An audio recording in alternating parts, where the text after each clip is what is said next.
Back to seriousness, Ron, what's Biden doing right now? What's he watching? And welcome back to Cowboy Logic. Always nice to have our buddy Dr. X-Ray on. And never enough time. I wanted to ask him about the Marines actually rebuking Defense Secretary saying that the Marines had to go get the vaccination. And that ain't happening right now. Semper Fi. Gave him the big Semper Fi middle finger on that one. So far, no mandatory vaccines for the Marines. Biden's still watching last week's Cowboy Logic show. I love it. I gotta listen. In a creepy way, I'm kind of flattered. Ron, how about you? I think it's funny, he's just riveted to that TV. He is. He loves your show. As if he's frozen. He does. Yeah. But you know, with his little left arm happy bracelet or whatever he's wearing. Everybody loves Cowboy Logic. Okay.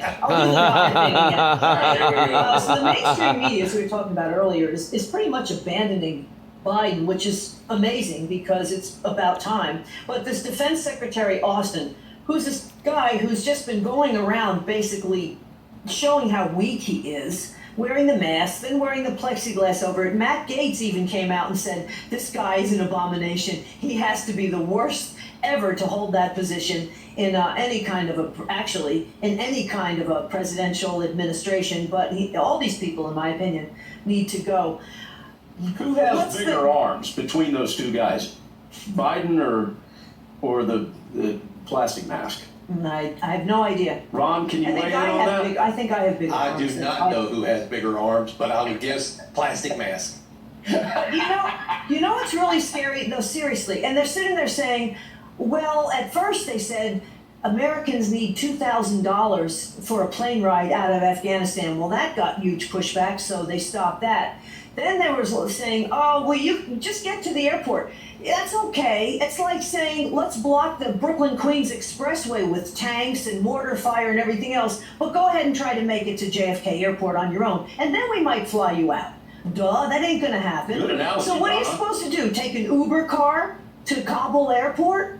This is the same administration that was flying the LGBTQ flag over Bagram Air Force Base, which we just gave up, by the way. And what did Trump say in the speech? I would have blown this to smithereens. Yep. So you can't give it to the enemy. We gave them billions of dollars worth of armament and technology. You don't think the Chinese are going to move in on all this stuff? This is unreal what's happening. And again, if you wanted to destroy this country, it's the Biden administration. They've got the blueprint. Open the borders, but don't let anybody in that might actually want to come in here. Don't test for COVID, but we all have to lock down because supposedly COVID is all over the place. I mean, this is crazy. And there is an Afghani woman who, she pretty much sums it up.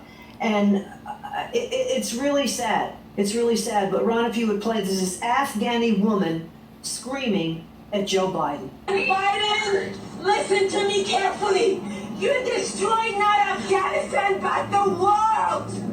Taliban are best friends with Al-Qaeda and ISIS. All they're gonna do, use our land to build our resources, to build and to destroy the world. You right now, you are on vacation and our country was burning and bleeding to death while you're on vacation and you call yourself a president. Wow.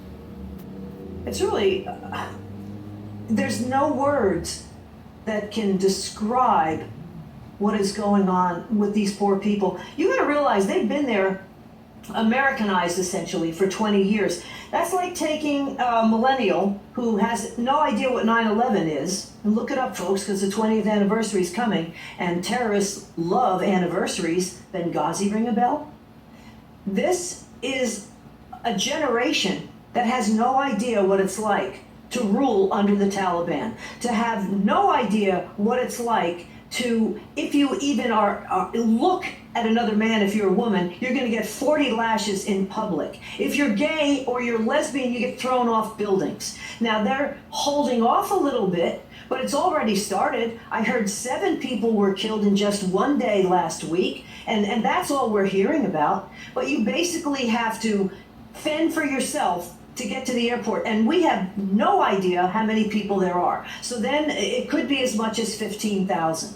There was an amusement Oh my park. gosh. You can see the Taliban riding on bumper cars, and then a few hours later, the whole amusement park was set ablaze. You've got people, you've got the Taliban in the presidential palace, after the president of the country, by the way, took off with $160 million.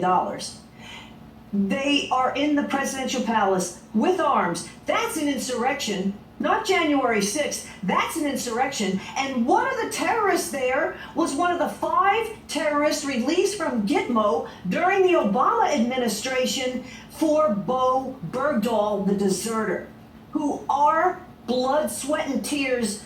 People died trying to save this jerk. And what happens? Oh, well, we'll release him, Obama said, and he'll go back to Qatar and everything will be fine. Well, apparently not, because his picture is one of those that was pictured inside the